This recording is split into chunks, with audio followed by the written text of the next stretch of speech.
आकाश का स्टूडियो किसी कबाड़ खाने जैसा दिखता था, लेकिन उसके लिए वह एक खजाना था।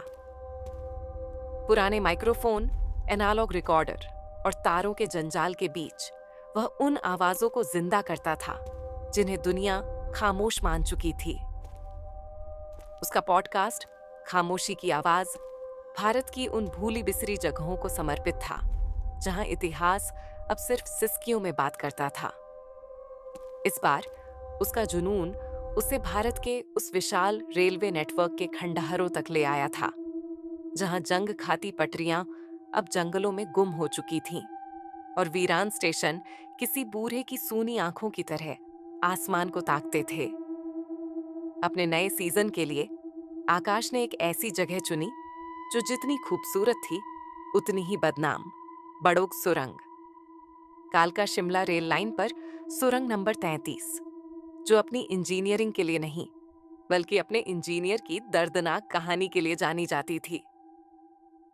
दोस्तों, खामोशी की भी अपनी एक जुबान होती है। आकाश ने अपने खास बाइनायुरल माइक्रोफोन में बोलना शुरू किया, जो इंसान के कानों की तरह ही आवाज को रिकॉर्ड करता था। और आज हम उस खामोशी को सुनने जा रहे हैं जो एक सदी से बड़ोग की इस सुरंग में कैद है। यह सिर्फ एक अंग्रेज इंजीनियर की कहानी नहीं है, ये उन अनगिनत आवाजों की कहानी है जो इन पहाड़ों की चट्टानों के नीचे हमेशा के लिए दब गईं।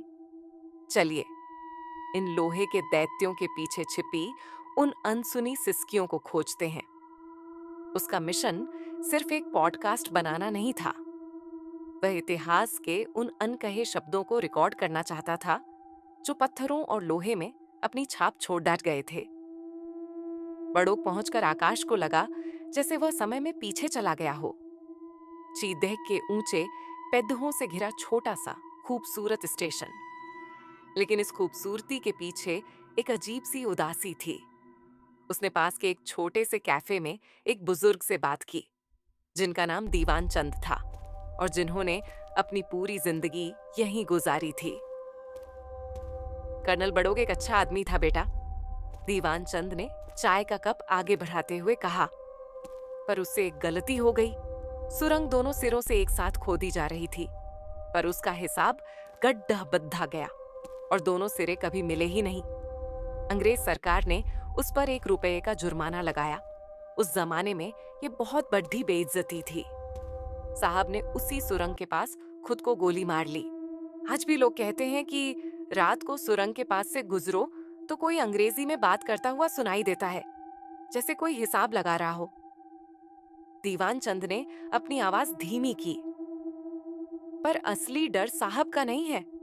सुरंग बनाते वक्त कई मजदूर भी तो मरे थे। एक औरत थी, मंगला।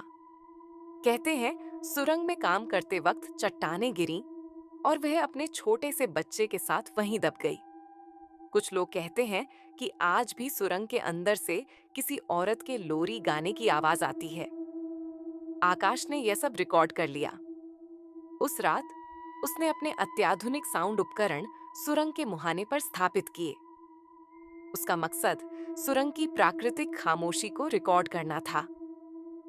आधी रात के करीब, जब हर तरफ सन्नाटा था, उसके हेडफोन में आवाजें आनी शुरू हुईं।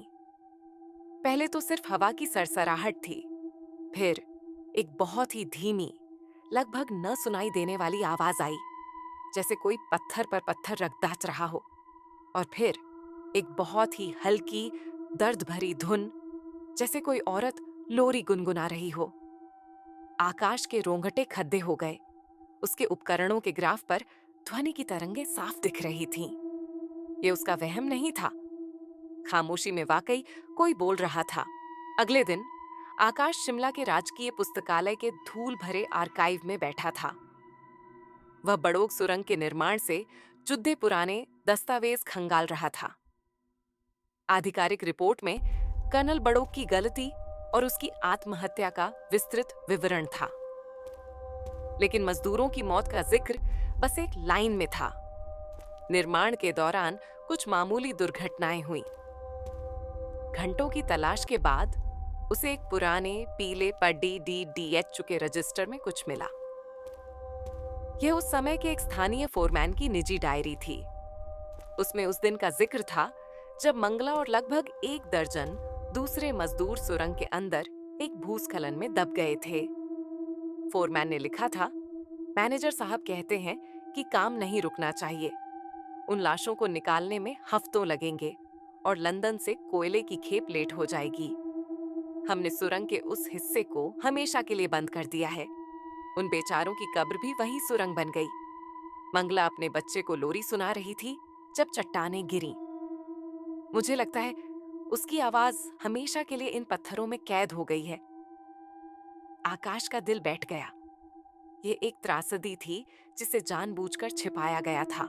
बड़ों की कहानी तो बस एक पर्दा थी जिसके पीछे दर्जनों बेगुनाहों की जिंदगियों को दफन कर दिया गया था।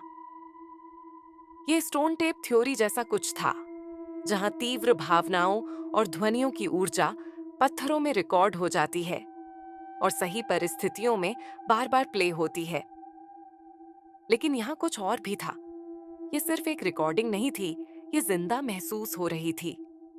आकाश को पता था कि उसे उन आवाजों के स्रोत तक पहुंचना होगा। उसे सुरंग के उस बंद किए हुए हिस्से को खोजना होगा। उसने अपना कैमरा उठाया और अपने फॉलोअर्स के लिए एक वीडियो रिकॉर्ड किया। दोस्तों, मैं अब सुरंग के अंदर जा रहा हूं, उसने गंभीर आवाज में कहा। यह बहुत खतरनाक हो सकता है। मैं आप सबसे कहना चाहता हूं कि ऐसी जगहों की इज्जत करें। ये सिर्फ खंडहर नहीं, बल्कि किसी की कब्रगाह भी हो सकती है। बिना पूरी तैयारी और जानकारी के ऐसी जगहों पर कभी ना आइए। आपकी जिंदगी किसी भी कहानी से ज्यादा कीमती है। पुरानी डायरी में दिए गए नक्शे के सहारे वह सुरंग के अंदर उस जगह पर पहुंचा जहां दीवार बाकी सुरंग से अलग लग रही थी। यहाँ हवा बहुत ठंडी और भारी थी। जैसे ही उसने दीवार को छुआ, उसके हेडफोन में आवाजें एक तूफान की तरह उमड़ दपड़ कर्नल बड़ों की हताश आवाज, मजदूरों की चीखें, चट्टाने गिरने का शोर और उन सब के ऊपर मंगला की दर्द भरी लोरी। ये सब आवाजें मिलकर एक हो रही थीं, एक भयानक बेसुरा कोरस बना रही थीं। और तभी सुरंग की दीवारों से ध्वनि की तरंगों ने एक आकार लेना शुरू किया। ये कोई इंसान या भूत नहीं था।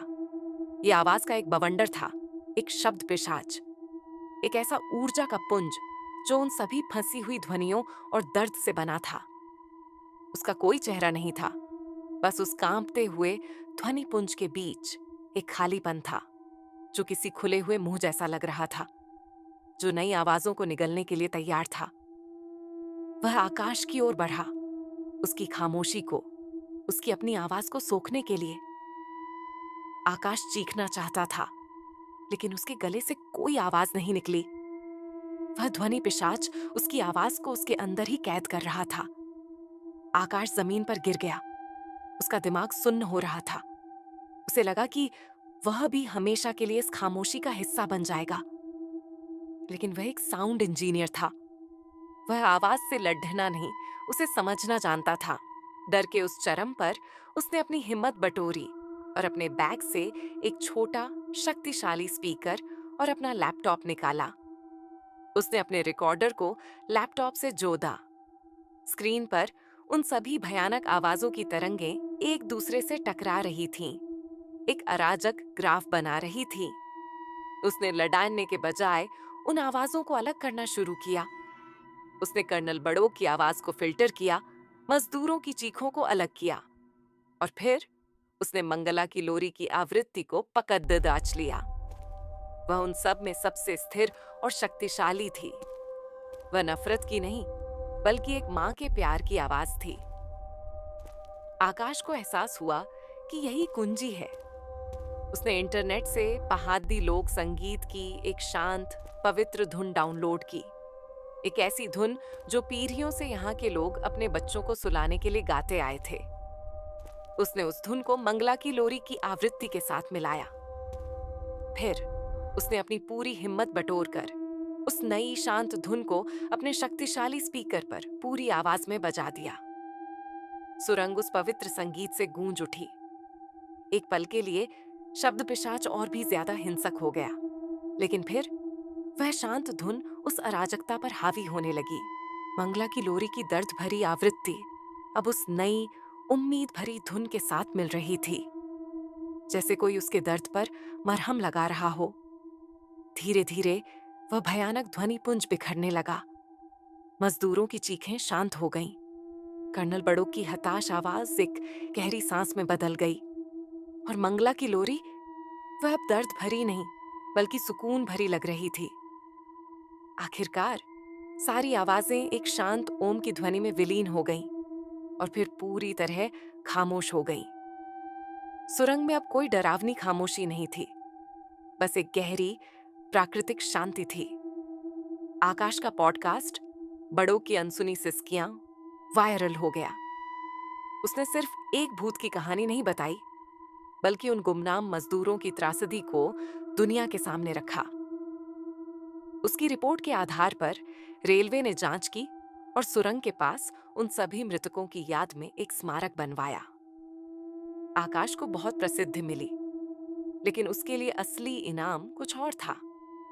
उसने सीखा था कि कुछ आवाजें कैद से आजाद होने के लिए बस किसी के सुनने का इंतजार करती हैं। अपने अगले एपिसोड की शुरुआत में उसने कहा, कभी-कभी इतिहास के सबसे गहरे राज किसी किताब में नहीं, बल्कि किसी जगह की खामोशी में छिपे होते हैं। हमें बस डरना छोड़ कर ध्यान से सुनने की जरूरत है।